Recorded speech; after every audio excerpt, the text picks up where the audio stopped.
Welcome back to Close Up. Now that the midterms are over, there are going to be more top Republicans showing up in Iowa, South Carolina, and of course here in New Hampshire, perhaps just to see the sights, perhaps for something more.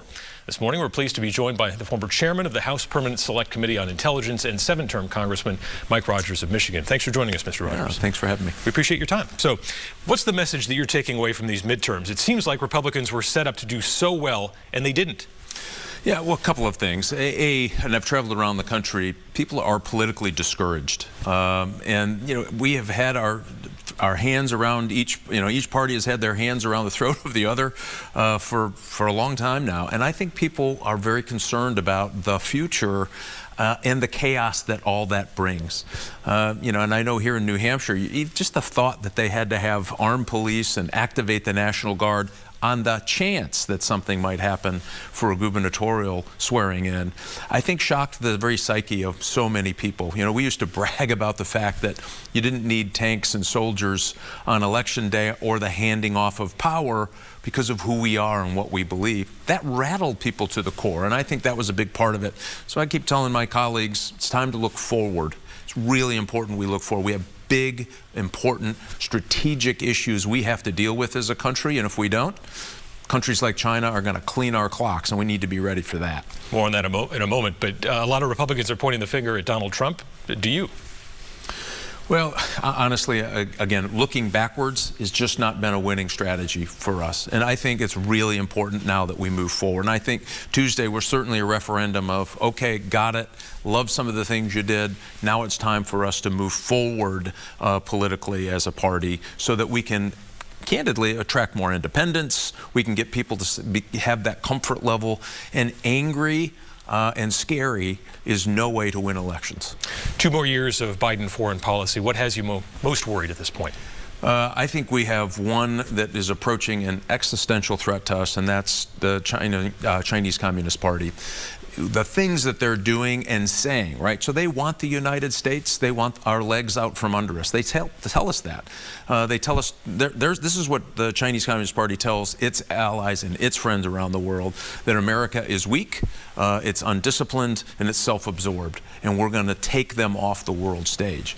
They use our political fights here at home that sometimes seem very small and very petty, and they use that in information operations around the world to say American democracy is broken, their best days are well behind them. And they tell people that around the world. This is happening now. This isn't fiction. This is exactly what we know that they're using to try to gain influence in the world. And so that worries me because they're doing it in a lot of ways. They've actually, for the first time, been aggressive in social media. They call them information operations, where they're trying to influence Americans to do something. And you know what their last message was right before the election? Don't vote. Your vote won't count. Don't vote.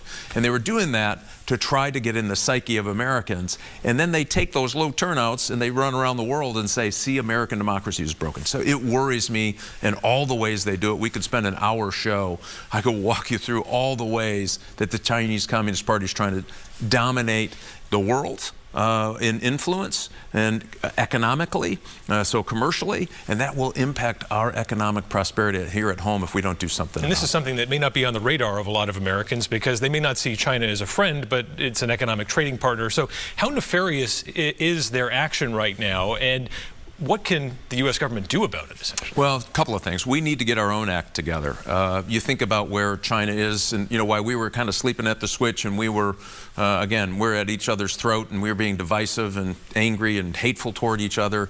Matter of fact, there's a recent poll that showed that 62% of Democrats feel any Republican is immoral.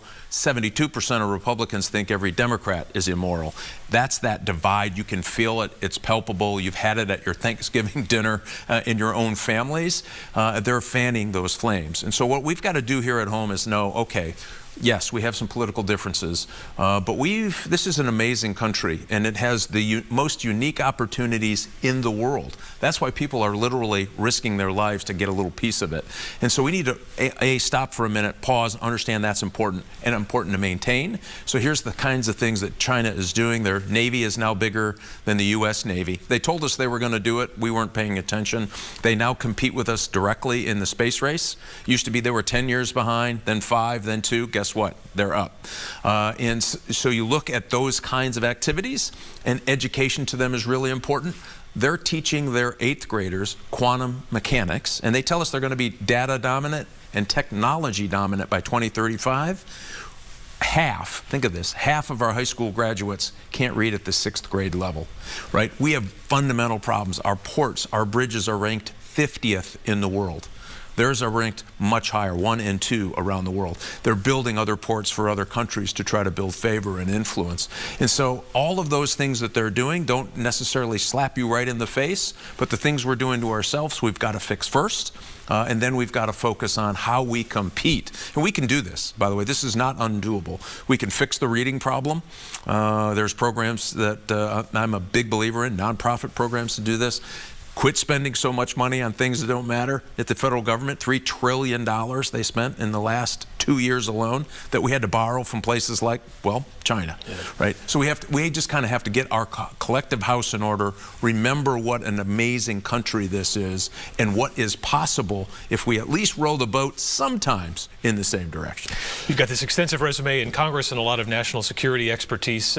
Should Granite Staters be looking at you as someone who might be a candidate for president in the months ahead? Well, we're here. My wife and I created an organization about a year ago called LEAD, Leadership to Ensure the American Dream. And the reason we started that is we felt that Americans were forgetting about the fact of what it means to have the possibility to live your American dream, right, in a country like this. Not possible in so many other countries in the world. And as chairman of the Intelligence Committee, I can tell you, I went to a lot of them.